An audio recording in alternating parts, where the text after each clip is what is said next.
తాకట్లో ఉన్న బంగారాన్ని విడిపించి ఆ రోజున మార్కెట్ ధర కట్టి మిగిలిన డబ్బును మీకు అందిస్తుంది కొమ్మూరి గోల్డ్.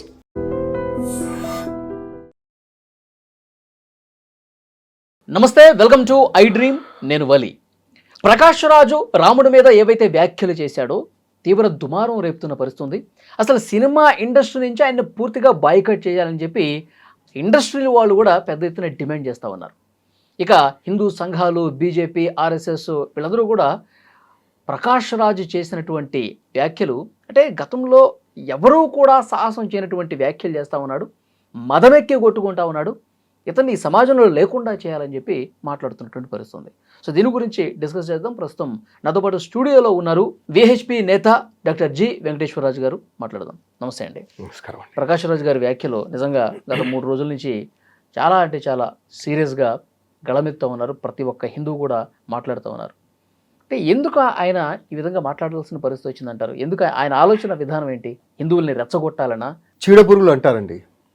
దేశంలో కొంతమంది ఈ సెక్యులరిజం అనేటువంటి పేరు మీద కొంతమంది ఇక్కడ బ్రతుకుతూ ఉన్నారు. నిజంగా ఈ గాలి పీలుస్తూ, ఈ నీరు తాగుతూ, ఈ తిండి తింటూ ఈ దేశం మీద చాలా భయంకరమైనటువంటి కోపంతో ఉన్నటువంటి మనుషులు చాలామంది బ్రతుకుతూ ఉన్నారు ఈ భారతదేశంలో. నిజంగా అటువంటి వాళ్ళల్లో అటువంటి కేటగిరీలో వచ్చేటువంటి మనిషి ఈ యొక్క ప్రకాష్ రాజ్ గారు. నువ్వు నాస్తికుడివి, నువ్వు దేవుణ్ణి నమ్మవు, ఇదివరకు ఎన్నోసార్లు చెప్పావు, నమ్మకు. నిన్నెవరు నమ్మమన్నారు? మేమైనా బలవంతం చేశామా? నిన్ను నమ్మవని బలవంతం చేయలేదుగా. ఒకటి. సరే, నువ్వు నమ్మవు, దేవుడి మీద నమ్మవు. నమ్మకపోయినప్పుడు మరి మీ తల్లిగారు చనిపోయినప్పుడు ఆమె అంత్యక్రియలు ఎట్లా చేసావు? నువ్వు ఏ పద్ధతిలో చేసావు? అంటే నువ్వు ఏదైతే క్రిస్టియానిటీని నమ్ముకున్నావో ఆ క్రిస్టియానిటీ ప్రకారంగా ఫెర్నియర్స్ చేసావు. ఆమెకు అంత్యక్రియలు ఏ విధంగా ఉన్నాయో ఆ విధంగా కరెక్ట్గా దాన్ని చేసావు. చేస్తే వేరే వాళ్ళు అడిగితే నువ్వేమన్నావు? ఆమె దాన్ని గౌరవిస్తుంది కాబట్టి నేను ఆమెకు ఆ తల్లికి ఇచ్చేటువంటి గౌరవంతో నేను అది చేశాను అని అంటావు. అంటే నీ తల్లి అయితే ఒకటి, వేరే వాళ్ళైతే ఒకటా? అంటే నీకు సమానం లేదా? అంటే సమాజంలో బ్రతుకుతున్నావా లేకపోతే సమాజం బయట బ్రతుకుతున్నావా? ఎక్కడ బ్రతుకుతున్నావు నువ్వు? అసలు నీకు తెలుసా అది? ఒకసారి ఆలోచిస్తున్నావు ఎప్పుడన్నా? నీ అయితేనేమో ఒకటి, నీ తల్లి అయితే ఒకటి, బయట సమాజం అయితే ఒకటా? అంటే అక్కడనేమో నీ యొక్క సాంప్రదాయ ప్రకారంగా నువ్వు చేసుకుంటావు. ఇతర సాంప్రదాయాలు, ఇతర ఆలోచనలు, ఇతర యొక్క భక్తిభావాలు నీకు లేవా? నువ్వు దాన్ని గౌరవించేటువంటి పద్ధతి నీకు తెలియదా? నువ్వు చదువుకున్నావా? నువ్వు సమాజంలో బ్రతుకుతున్నావా? చాలామంది అడుగుతున్నటువంటిది ఇదేనండి. నిజంగా కూడా మేము కూడా అడుగుతున్నాం. మేము ఇవాళ ఒక విషయం ఏంటంటే, నువ్వు ఏ దేవుణ్ణైతే నువ్వు నమ్మవో, నమ్మకుండా ఉండు, కానీ నీకు తెలియదు, నీకు భారతం తెలియదు, భాగవతం తెలియదు, ఇతిహాసాలు తెలియవు, పురాణాలు తెలియవు, గాథలు తెలియవు, నీకు ఏమీ తెలియవు. భక్తి భావం అంటేనే నీకు లేదంటున్నావు, భక్తి అంటేనే తెలియదంటున్నావు నువ్వు. తర్వాత భగవద్గీత తెలియదు నీకు, భారతం ఏంటో తెలియదు, భాగవతం ఏంటో తెలియదు, రామాయణం ఏంటో తెలియదు. రామాయణంలో ఎన్ని కాండలు ఉన్నాయో నీకు తెలుసా? అసలు తెలిసే మాట్లాడుతున్నావా నువ్వు? ఇంకొక విషయం కూడా చెప్తున్నాను వలి గారు. ఎవరైనా సరే ఆమూలాగ్రంగా ఒక పుస్తకం అంటే ఒక గ్రంథం మీద తనకు పట్టు లేకుండా, దాన్ని చదవకుండా, దాని యొక్క విషయాలు తెలియకుండా, దాంట్లో ఉండేటువంటి కాంటెంట్స్ తెలియకుండా నువ్వు విమర్శించే హక్కు నీకు లేదు. ఎవరైనా సరే, ఎనీబడీ ఇన్ ద వరల్డ్. ఇప్పుడు ఒక చర్చ నడుస్తుంది సార్. ఆయన ప్రకాష్ రాజ్ అంటున్నా కానీ ప్రకాష్ యాంటోనీ రాజు కాబట్టి ఆయన క్రిస్టియన్ కాబట్టి ఆబ్వియస్లీ హిందువుల మీద ఆయన ద్వేషం పెంచుకునే విధంగా మాట్లాడుతున్నాడు అని ఒక చర్చ నడుస్తుంది. మరి నేను నాస్తికునని ఎందుకు చెప్పుకుంటున్నాడు? క్రిస్టియన్ ఓకే, మరి నీ సపోజ్ చెప్తున్నాను, ఇవాళ నువ్వు క్రిస్టియానిటీ అంటున్నావు, మరి మీ క్రిస్టియానిటీలో ఎన్ని తప్పులు ఉన్నాయో నేను చెప్పొచ్చా? విషయం చెప్తున్నాను. నీ క్రిస్టియానిటీలో, నీ బైబిల్లో, నువ్వు అనుకుంటున్నటువంటి గ్రంథంలో ఎన్ని ఉన్నాయో నేను చెప్పానా? మేము ఎందుకు చెప్పడం లేదు? ఎవరి భావాలు, మనోభావాలు వారి, ఎవరి ఆధ్యాత్మికత వారిది, ఎవరి ఆచారాలు వాళ్ళవి, ఎవరి విశ్వాసం వాళ్ళది, ఎవరి పడికట్టు వాళ్ళది, ఎవరి భక్తి విధానం వాళ్ళదే. అటువంటిది మేము విమర్శించడం లేదే. మేము విమర్శించదలుచుకుంటే ఎన్నో విమర్శించవచ్చు. అయినా నువ్వేం చెప్తున్నావు? మళ్ళీ ఆంటోనీ అంటున్నావు, ఏదో అంటున్నావు. సరే, ఎవరో పెట్టారు, నా తల్లిదండ్రులు పెట్టారు అంటాడు. ఒకవేళ కనుక ఈ మాట కనుక మనం అతనితో అంటే ఏమంటాడంటే, నాకేం తెలుసండి, నా తల్లిదండ్రులు పెట్టారు, అది అట్లనే నడుస్తుంది అంటాడు. సపోజ్ చెప్తున్నాను. కానీ నువ్వు నాస్తికు అని చెప్పిన తర్వాత నువ్వు దేని మీద నీకు విమర్శించేటువంటి హక్కు లేదు. నువ్వు దేవుణ్ణే నమ్మనప్పుడు నువ్వు ఆ విధంగా లక్కీ. అసలు యాక్చువల్గా భారతము, భాగవతము, ఇతిహాసాలు, తర్వాత రామాయణం నీకేమైనా అవగాహన ఉందా? నీకేమైనా తెలుసా? నీకు తెలిసిన వాడివైతే అరే ఆయన ఉత్తర భారతదేశం నుంచి దక్షిణ భారతదేశంకి వచ్చాయట. దక్షిణ భారతదేశంలో ఆయన ఎవరు రాజట, ఎవరు రావణాసురుడు రాజట, ఆయన దళిత రాజు. ఏం మెదడు నీది? నీకేమైనా మెదడుందా? నువ్వేమైనా మాటలు అంటే సమాజంలో బ్రతుకుతున్నావా? సమాజంలో ఉండేటువంటి వాడిని ఏమైనా గ్రహిస్తున్నావా నీవు? అరే నీకు గ్రాహ్యం కనుకైతే, నీకు మెదడు కనుకుంటే అసలు దక్షిణ భారతదేశం ఏంటి? శ్రీలంక వేరే, మన దేశం అది. ఇవాళ నువ్వు వెళ్ళాలంటే వేరేది, నువ్వు పాస్పోర్ట్ తీసుకొని వెళ్ళాలి అక్కడికి. అసలు ఏమైనా ఐడియా ఉందా నీకు? దక్షిణ భారతదేశం అంటాడు ఆయన, ఉత్తర భారతదేశం అంటాడు ఆయన. అదే దక్షిణ భారతదేశం, ఉత్తర భారతదేశం నుంచి దక్షిణ భారతదేశం. ఆర్యులు ద్రవిడులు అంటావు, ఇంకేమన్నా అంటే ఆర్యులు ఎక్కడున్నారు, ద్రవిడులు ఎక్కడున్నారు? ఏమన్నా అసలు ఆ హిస్టరీ ఏమైనా తెలుసా? ఆ రోజుల్లో మొత్తం ఇటు దక్షిణ భాగంగా ఉంది, దక్షిణ భాగంలోకి ఇట్లా వలస వచ్చాడు రాముడు, లక్ష్మణుడు, సీత వీళ్ళందరూ వచ్చారు. తర్వాత అక్కడేదో రావణాసురుడు ఉన్నటువంటి రాజ్యంలో ఒక ప్రదేశానికి వెళ్ళి, రావణాసురుడు ఎప్పుడు కూడా దక్షిణ భారతదేశంలో లేడు. రావణాసురుడు శ్రీలంకలో ఉన్నాడు. రత్న ఖచ్చితమైనటువంటి బ్రహ్మాండమైనటువంటి ఆ రావణాసురుడు కూడా, ఆ లంక కూడా ఎట్లొచ్చింది? కుబేరుణ్ణి అన్యాక్రాంతంగా అక్రమంగా అతన్ని తమ్ముడి అనేటువంటి కుబేరుణ్ణి ఓడించి వాడిని ఎలగొట్టి ఆక్రమించుకున్నటువంటి లంక అది ఆక్రమించుకున్నటువంటి లంక అది. ఆ లంకలో ఉన్నాడు అతను. బ్రహ్మాండమైనటువంటి లంక అదైతే నో క్వశ్చన్. దాన్ని ఎవరైనా సరే ఎప్పుడైనా రామాయణంలో కూడా దాని యొక్క బ్రహ్మాండ భవ్యత దాన్ని రాసినారు. అందుకొరికే అంటారు, గెలిచిన తర్వాత మనం ఇక్కడ ఉందామా అని చెప్పేసి లక్ష్మణుడు అడిగితే, జననీ జన్మభూమిశ్చ స్వర్గాదపి గరీయసి. అరే మనం పుట్టినటువంటి మన ప్లేస్ మనది. ఇది ఎంత బ్రహ్మాండంగా ఉన్నా, భవ్యంగా ఉన్నా ఇది మనది కాదు. ఇది మళ్ళీ వాళ్ళకు అప్పచెప్పి పోవాలని చెప్పేసి రాముడు అంటాడు. అదే ఆయన దగ్గర ఉన్నటువంటి నీతి, నిజాయితీ. మళ్ళీ ఇది ఓడగొట్టి వాళ్ళని చంపి అందరిని చేసిన తర్వాత కూడా అతని తమ్ముడైనటువంటి విభీషణునికి ఇచ్చి వెళ్ళిపోయాడు ఆయన. అది రాముడు. అందుకొరికే ఆదర్శ పురుషుడు అంటాం మనం దేవుడి కంటే ఎక్కువ ఆదర్శ పురుషుడు అంటాం. తమ్మునికి ఏ విధంగా ఉండాలి, తండ్రికి ఏ విధంగా ఉండాలి. అరే ఒక్క చిన్న ఉదాహరణ చెప్తానండి. తెల్లారితే బ్రహ్మాండమైనటువంటి యువరాజు పట్టాభిషేకం, అత్యంత బ్రహ్మాండంగా అయోధ్య నగరానికి రాజు కాబోతున్నాడు. ఆ రోజు రాత్రి ప్రత్యేకంగా పిలుస్తారు. తండ్రి ఉంటాడు, కైకేయి అక్కడ ఉంటుంది. ఉన్న తర్వాత, నాన్న నేను ఒక విషయం అడుగుతాను, నాన్న చెప్తావా అంటే, తప్పకుండా నాన్నగారు అంటాడు. విషయం చెప్తున్నాను, నువ్వు ఇట్లా వెళ్ళాలి, నువ్వు కాననకేగాలి, అరణ్యవాసం చేయాలంటే 100% ఒప్పుకుంటాడు. ఒక్క విషయం చెప్తున్నాను, 4 గోడల మధ్యలో నేనున్నాను. ఈ ముసలాయన ఇవాళ రేపు ఉంటాడు, రేపు పోతాడు. సపోజ్ చెప్తున్నాను, అటువంటి ముసలాయనతో నేనెందుకు అని చెప్పేసి ఒక్క మాట కనుక నువ్వు చెప్తే నేను వింటానా? రేపు బ్రహ్మాండమైనటువంటి రారాజును కాబోతున్నాను. హంసతూలికా తల్పం పైన పడుకునేటువంటి భవ్యమైనటువంటి ఈ రాజ్యానికి, ఇంత బ్రహ్మాండమైనటువంటి రాజ్యానికి నేను రాజును కాబోతున్నాను నేను ఒక్క మాట కనుక అనుకుంటే, ఆ రాత్రి జరిగింది ఎవరికి తెలుస్తుందండి? సపోజ్ చెప్తున్నాను, తెల్లారి బ్రహ్మాండంగా రాజు అయ్యేవాడు. కానీ అటువంటి దాన్ని వదులుకున్నాడు ఆయన. అది ఆదర్శం, బ్రహ్మాండమైనటువంటి ఆదర్శం అది. అటువంటిది ఇంకొక విషయం కూడా చెప్తాను. ఇవాళ ఆ నది దాటిస్తాడు గుహుడు. ఆ గుహుడు నది దాటిస్తే ఆయన గుహుడిని కౌగలించుకుంటాడు. 4 పైసలు ఇచ్చి వెళ్ళిపోవచ్చు కదా. కానీ అప్పటి కాలంలో ఆయన ఎస్టీ. విషయం చెప్తున్నాను, ఈయన రాజు. ఆయన అందరిని సమానంగా చూసేటువంటి భావన నాలో ఉంది అనేటువంటి భావన, అందరికీ తెలిపేటువంటి భావన అక్కడ కనబడుతుంది మనకు. అనేకమైనటువంటి ఆదర్శాలు కలిగినటువంటి ఆ రాముడి యొక్క. ఇప్పుడు ప్రకాష్ రాజ్ అన్నట్టుగా ఏదో సౌత్ లోకి వచ్చాడు, నార్త్ నుంచి ఆకలిస్తే పండ్లు ఏరుకున్నారు, డబ్బులు కూడా ఇవ్వకుండా ఎగ్గొట్టారు. ఈ ఉదాహరణలు ఎందుకు చెప్పారండి? ఒక్క విషయం చెప్తాను, ఆయనకైనా మెదడు కనుక ఉంటే ఉన్న ఫ్యాక్ట్ చెప్తున్నాను. అంటే చాలా కోపం వస్తుందండి. కానీ అక్కడ అడవి ఉంది. అడవి అంటే ఏంటండి? విషయం చెప్తున్నాను, అందరిది అడవి. ఆకలి అయిందనుకోండి, సపోజ్ ఆకలి అయితే అక్కడ కోసుకొని తింటారు. నెంబర్ 1. తిన్న తర్వాత అక్కడ వెంటనే అక్కడ శూర్పణఖ ఎక్కడిది, అక్కడ రావణాసురుడు ఎక్కడిది, వాళ్ళు వచ్చారు, వాళ్ళు తిననియండి, వాళ్ళకి ఆకలి అవుతుంది తినేయండి, తర్వాత మనం పైసలు ఆడుకుందాం. ఏందండి ఇది చిల్లర వేషాలు? ఈ చిల్లరతనం ఏంటండి ఇక్కడ? ఆ రావణాసురుడు వచ్చాడు. రావణాసురుడు కూడా ఉట్టూది కాదండి, ఉన్న ఫ్యాక్ట్ చెప్తున్నాను. చతుర్వేద పారంగతుడు ఆయన, బ్రాహ్మణ వంశంలో పుట్టినటువంటి బ్రహ్మకు 4వ తరం వాడు రావణాసురుడు. అటువంటి చతుర్వేద పారంగతుడు, ఆయన మామూలుడు కాదు. కానీ తప్పు చేస్తే ఎవరైనా, ఎంత పండితుడైనా, ఎంత పెద్దవాడైనా, ఎంత రారాజైనా సరే ఆ తప్పుకు వంగవలసిందే, ఆ తప్పును తప్పకుండా ఆ శిక్ష భరించాల్సిందే అనేటువంటిది ఇది ఒక ఆదర్శం మనకు. పరస్త్రీని కోరుకున్నాడు అతను, పరస్త్రీని ఎత్తుకుపోయాడు అతను. భర్త లేడు, ఆమెకు ఎవరు లేరు, అప్పుడు ఆమెను అపహరించుకొని తీసుకొని వెళ్ళాడు. అది తప్పు కదా, ఆ తప్పుకు అతను ఆ శిక్ష అనుభవించాడు.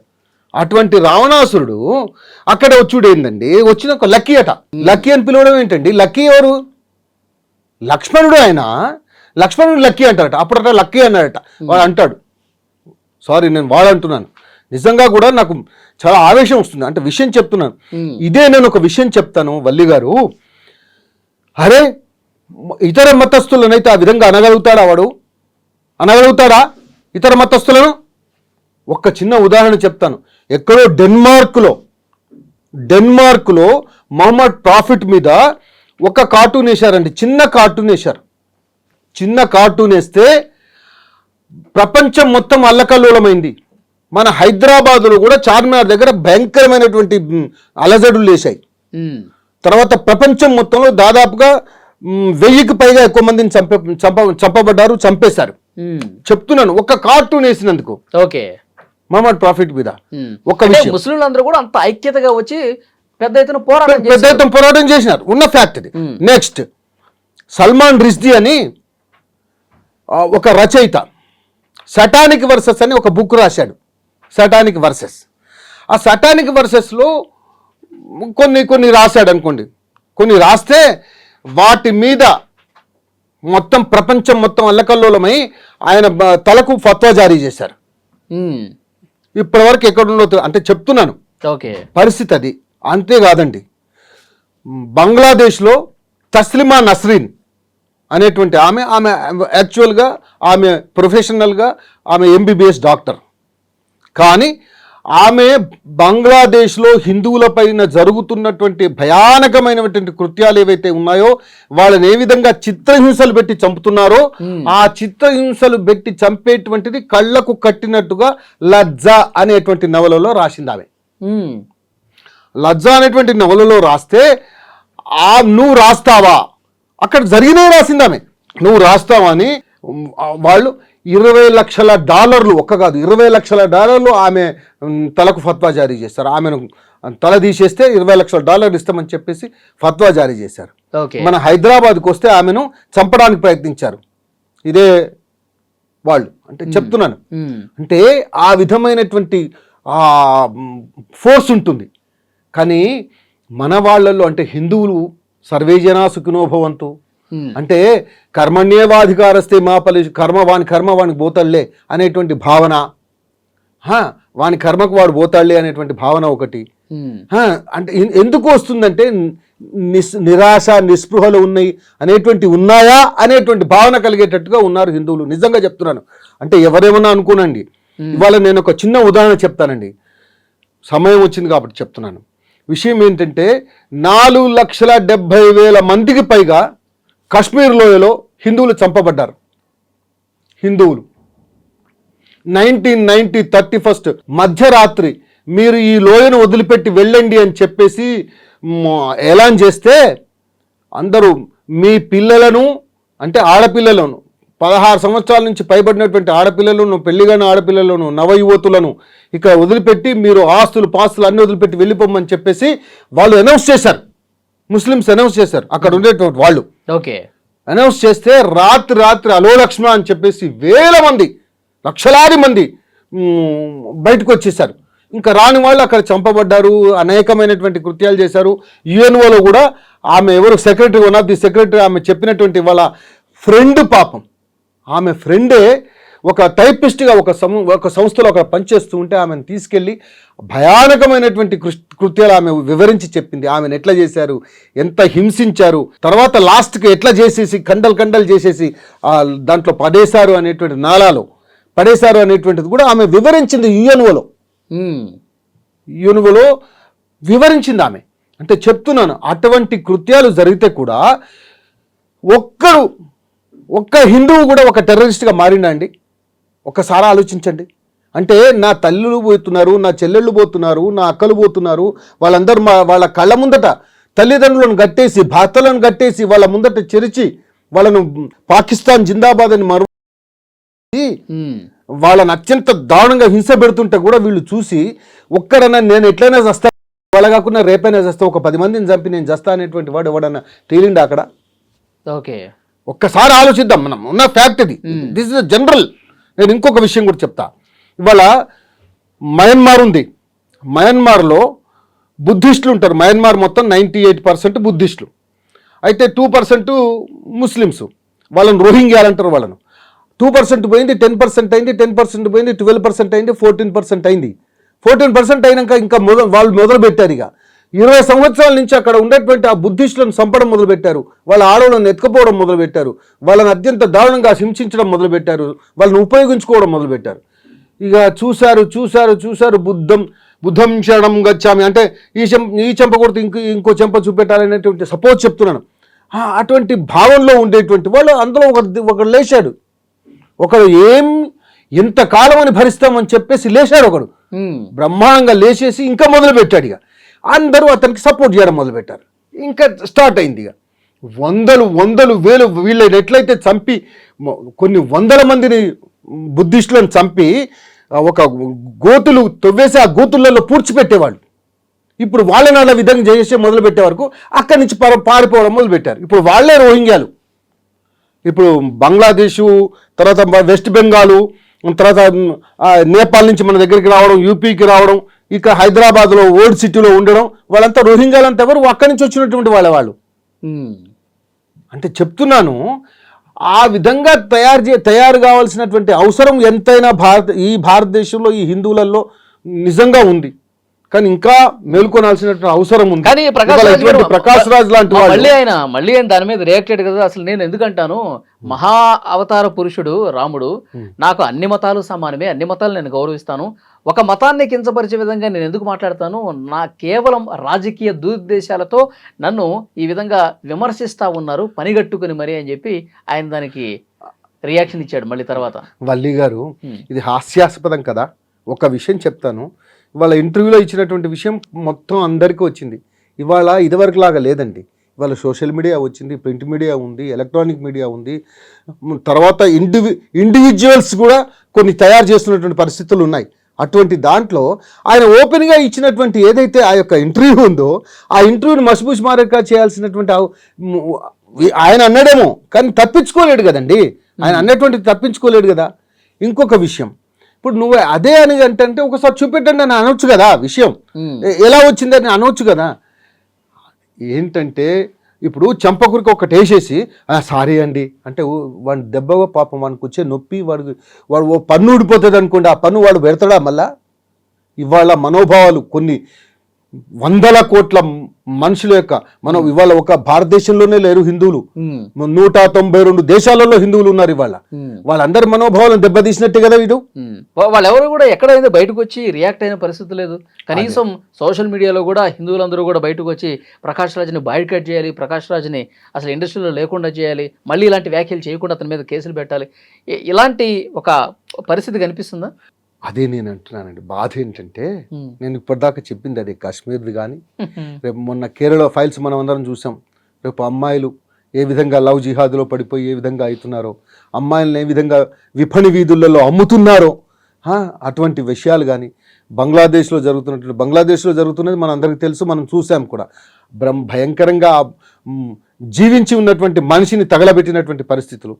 తర్వాత వెస్ట్ బెంగాల్లో ఇప్పుడు జరుగుతున్నటువంటి విషయాలు కూడా అవే కదండి విషయం.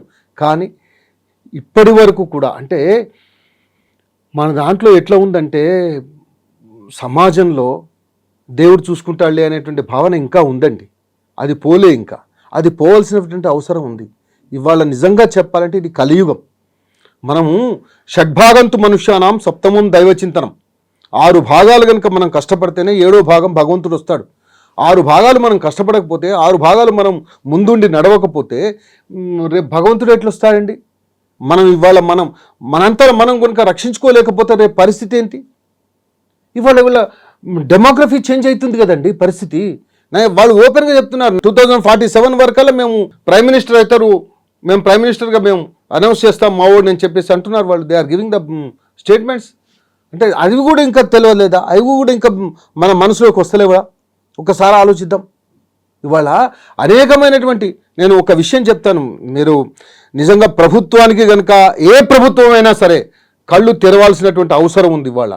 ఇవాళ మదరసాలలో నేర్పుతున్నటువంటిది ఏంటిది? ఒక్కసారి ఆలోచిద్దాం మనం. మదరసాలలో పెరిగినటువంటి వాళ్ళు సైన్స్ తెలుసా, వాళ్ళకు విజ్ఞాన శాస్త్రం తెలుసా, వాళ్ళకు బాటనీ తెలుసా, జువాలజీ తెలుసా, హిస్టరీ తెలుసా, ఏం తెలుసండి వాళ్ళకు ఓన్లీ నేర్పుతున్నది ఏంటంటే ఇవన్నీ నేర్పడం లేదు. ఓన్లీ ఖురాన్ నేర్పుతున్నారు. ఖురాన్లో ఉండేటువంటి ఆ ఏవైతే 60 ఆయతులు ఏవైతే ఉన్నాయో, కాఫిర్ని చంపండి అవన్నీ ఏవైతే ఉన్నాయో వాటిని చెప్తున్నారు ఇవాళ. అంతే. వాడిని అంత దూరం వద్దండి. వాళ్ళ ఏదైతే సోషల్ మీడియాలో ఇవాళ పరిస్థితులు వాళ్ళను ఏది మదరసాలలో చదివినటువంటి పిల్లలను పిలుచుకొచ్చి మీరు కూర్చోబెట్టి మీరు అడగండి, మీ చీఫ్ మినిస్టర్ ఎవరు అంటే చెప్పరు వాళ్ళు, మీ ప్రైమ్ మినిస్టర్ ఎవరంటే చెప్పరు వాళ్ళు. మీ విషయం చెప్తాను, మీ స్టేట్కు ఎన్ని డిస్ట్రిక్ట్స్ ఉన్నాయో మీ స్టేట్లో అంటే చెప్పరు వాళ్ళు. మరి క్యా మాలూమ్ హై రే తుమారకు అంటే హమారకు ఏకీ మాలూమ్ హై. ఏం మాలూమ్? హమారకు కాఫిరుంకు మారనా జన్నత్కు జానా. అరెస్ట్ చేయాల్సినటువంటి అవసరం ఉంది. ఇమ్మీడియట్గా అతన్ని అరెస్ట్ చేయాలి, నెంబర్ 1. నెంబర్ 2, ఇంకోసారి అతను కనుక ఆ విధంగా చేస్తే, నిజంగా ఉన్న ఫ్యాక్ట్ చెప్తున్నాను, ఎందుకంటే మనం ఇప్పుడు లా అండ్ ఆర్డర్ మనం చేతులు తీసుకోవద్దని చెప్పి మనం చాలా అనుకుంటాం మనం విషయం. కానీ ఒక విషయం ఆలోచిస్తే ఇవాళ లా అండ్ ఆర్డర్ అది ఇవాళ ఇందిరాగాంధీని చంపినటువంటి దానికే 13 సంవత్సరాలు పట్టింది వాళ్ళ మీద, అంటే అది రావడానికి. ఈ యొక్క ఏదైతే జ్యుడిషియరీ ఏదైతే ఉందో, ఈ జ్యుడిషియరీ ఎంతకాలం పడుతుందో మనకు తెలుసు. అంటే నేను చెప్తున్నాను, దానికి నిజంగా ఒక చిన్న ఉదాహరణ చెప్తండి వల్లి గారు. అంటే జరుగుతున్నటువంటి కార్యక్రమం కాబట్టి నేను చెప్తాను. ఇదే ఉత్తరప్రదేశ్లో ఒక అతని దగ్గరికి 2 కానిస్టేబుల్స్ పోతారు. కానిస్టేబుల్స్ పోయి అతను తప్పు చేశాడు, 100% తప్పు చేశాడు, అది ప్రూవ్ అయింది. ప్రూవ్ అయిన తర్వాత నేను అరెస్ట్ చేస్తామంటే అతను వాళ్ళ అన్న ఇద్దరు కలిసి ఈ కానిస్టేబుల్స్ ఇద్దరిని కొడతాడు. బాగా కొట్టేసి చల్ క్యా ఉఖాళ్ళైతే క్యా జావ్ అని అంటారు. అంటే ఒక్క 15-20 నిమిషాలలో 100 మంది వెళ్తారు. 100 మంది వెళ్ళి ఫస్ట్ పోయే వాడిని మంచిగా చేసేసి ఆ కట్లు గిట్లా కట్టేసి, అపరాధ కర్నా పాప్ హై పోలీస్ మేరా బాప్ హై, అపరాధ కర్నా పాప్ హై పోలీస్ మేరా బాప్ హై. అంటే అట్లా చేస్తే గనక ఒక్కొక్కరు సక్రమంగా భయంతో భక్తితో బ్రతుకుతారు. మేము సమాజంలో బ్రతుకుతున్నాము, ఇంకొకరిని అంటే ఇగో ఈ విధంగా ఉంటుంది, తప్పు పని చేస్తే ఈ విధంగా ఉంటుంది అనేటువంటిది వాళ్ళకు ఉండాలి. నేను ఇంకొక చిన్న ఉదాహరణ చెప్తా. వరంగల్లో ఒక 3 కలిసి ఒక అమ్మాయిని రేప్ చేస్తారు. చంపితే వాళ్ళని ఎన్కౌంటర్ చేసి చంపుతారు ఆ ఎస్పీ గారు. మనందరికి తెలిసింది, ఓపెన్గా అన్ని పేపర్లలో వచ్చింది. అని కొన్ని లక్షలాది మంది, వేలు కాదు లక్షలాది మంది ఆయన నమస్కారం పెట్టారు. ఆహా ఏం పని చేశారండి. కానీ లా అండ్ ఆర్డర్ ప్రకారంగా తప్పు కదా. వాడిని తీసుకెళ్ళాలి, వాడిని బ్రహ్మాండంగా అరెస్ట్ చేయాలి, అరెస్ట్ చేసి వాడిని కూర్చోబెట్టాలి, వానికి తిండి పెట్టాలి. ఎన్ని రోజులు జ్యుడిషియరీలో ఎన్ని రోజులు అయితే అన్ని రోజులు వాడిని హాయిగా మేపాలి. దానికి ఉదాహరణ ఏంటి? వాడు ఎవరు, మన ముంబైలో హోటల్ మీద దాడి చేస్తే కసబ్ కదా, కసబును వాళ్ళు దాదాపుగా 42 కోట్ల రూపాయలు ఖర్చు పెట్టారు. వాడికి మంచిగా దొరలాగా మేపారు వాడిని. వాడికి బిర్యానీ కావాలంటే బిర్యానీ తెప్పించారు, అది కావాలంటే ఏది కావాలంటే అది తెప్పించారు. విషయం చెప్తున్నాను. అంటే ఇది చూడండి, ఒక విషయం ఆలోచిస్తే, ఇటువంటిది ఆలోచిస్తే ఏ విధంగా ఉంటుంది. కాబట్టి టిట్ ఫర్ టాట్ ఇటువంటి వాళ్లకు ఎప్పటికప్పుడు సమాధానం చెప్పాల్సినటువంటి సమాజం మీదనే ఉంది. నేను అది కూడా చెప్తాను. అట్లా బలమైన చట్టాలు రావాలంటారు, 100% యాక్షన్ తీసుకునే విధంగా స్టింజెంట్ యాక్షన్ తీసుకోవాలి, నెంబర్ 1. నెంబర్ 2 ఏంటంటే సమాజం కూడా తిరగబడేటువంటి, ఇప్పుడు ఇవాళ మనం అదే చెప్తున్నాం కదండి, ముస్లిం సమాజం ఏ విధంగా తిరగబడుతుంది విషయం చెప్తున్నాను. ఇవాళ క్రిస్టియానిటీ ఇవాళ ప్రపంచం మొత్తం ఏకమవుతుంది చెప్తున్నాను. ఆ విధంగా వచ్చేటువంటి బాధ్యత వీళ్ళు తీసుకోవాల్సినటువంటి, వీళ్ళ భుజస్కంధాల మీద తీసుకోవాల్సినటువంటి అవసరం ఎంతైనా ఉంది హిందూ సమాజానికి. ఓకే, అది నిజం. ఇవాళ ఇతను కాదండి, ఇంకెవరైనా మన అతను కూడా వచ్చేస్తే ఏది బీఆర్ఎస్ గవర్నమెంట్లో అతను మన హిందూ దేవీ దేవతలను మనం అత్యంత భయంకరంగా తులనాడేటువంటి అతను వచ్చాడు. అతను వస్తే 3,000 మంది వాళ్ళని పెట్టేసి అతన్ని షో పెట్టించారు. ఇక్కడ పరిస్థితి అట్లా ఉంది పరిస్థితి. ఇంకొక విషయం కూడా, ఇవాళ ప్రకాష్ రాజ్ గారు ఆయన ఆ విధంగా మాట్లాడుతూ ఉంటే ఎదురుగున్నోళ్ళు హిహి అని నవ్వుతున్నారు. హిందువులు గారా వాళ్ళు? ఏం ఆలోచిస్తున్నారు వాళ్ళు? అసలు ఏమి వాళ్ళ థాట్ ఏంటి అంటే అర్థం ఏంటంటే, మనం ఇంకా లేవాల్సినటువంటి అవసరం ఉంది, మనం ఎన్లైటన్ కావాల్సినటువంటి అవసరం ఉంది, సమాజం ఇంకా ముందుకు పోవాల్సినటువంటి అవసరం ఉంది, వీటన్నిటిని ఇమ్మీడియట్గా రెస్పాండ్ కావాల్సినటువంటి అవసరం ఉంది. ఇప్పటికీ ఆయన మీద 100 crores డిఫమేషన్ కేసు వేశారు అతని మీద. తర్వాత అతని మీద కేసులు కూడా అయినాయి. ఓకే, తీసుకెళ్లాల్సినటువంటి అవసరం, అరెస్ట్ చేయాల్సినటువంటి అవసరం. ఇంకా ముందు అతను మరి ఇంకొకసారి గనక ఈ విషయం దేవీ దేవతల మీద గనక, హిందువుల దేవీ దేవతల మీద మాట్లాడితే నా పరిస్థితి ఈ విధంగా ఉంటుందా అనేటువంటి భయం రావాల్సినటువంటి అవసరం తప్పకుండా ఉందండి. కర్ణాటక కళ్యాణ్ గారు ఆల్రెడీ ఒక కేసు కూడా పెట్టినట్టున్నారు ప్రకాష్ రాజ్ మీద. కర్ణాటక తిరుపతి మన భావన్ ప్రకాష్ రెడ్డి గారు కూడా 100 crores డిఫమేషన్ కేసు పెట్టారు. అంటే మేము కూడా అందరం పెడుతున్నాం అట్లని కాదు. అంటే చెప్తున్నాను ఏంటంటే అందరూ పెట్టాల్సినటువంటి అవసరం ఉంది. వాళ్ళ ప్రతి ఒక్కరు పెట్టాల్సినటువంటి అవసరం ఉంది. ప్రతి ఒక్కరు దీన్ని ఖండించాల్సినటువంటి అవసరం ఉంది. ఇంకొకసారి అటువంటి మాట మాట్లాడడానికి భయపడాలి. చూద్దాం అటువంటి పరిస్థితులు. యాక్షన్ ప్లాన్ ఎట్లా ఉంటుంది, ఎలాంటి చర్యలు తీసుకుంటారో చూద్దాం. దాని తర్వాత మళ్ళీ మాట్లాడదాం. Thank you sir. నమస్కారం అండి. And for more videos, Please subscribe to iDream. Please subscribe to iDream. Please subscribe iDream. And please subscribe to iDream. For more videos, subscribe to iDream. please like, share and subscribe to the channel. Congratulations, iDream. Subscribe to iDream. Subscribe to iDream. So subscribe to iDream Media.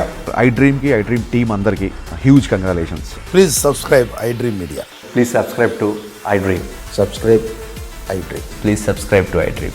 iDream అంటే నా కళల ఛానల్ను subscribe చేసుకున్నారు. నోరు తిరుగుతలేదు, మీరైతే గంట గుర్తు కొట్టండి. For more such videos, please subscribe to iDream. Subscribe to iDream. Please subscribe to iDream. Please subscribe iDream Media. Please do subscribe to iDream. Please subscribe to iDream Media. For best entertainment and information, please subscribe iDream. And don't forget to subscribe to iDream.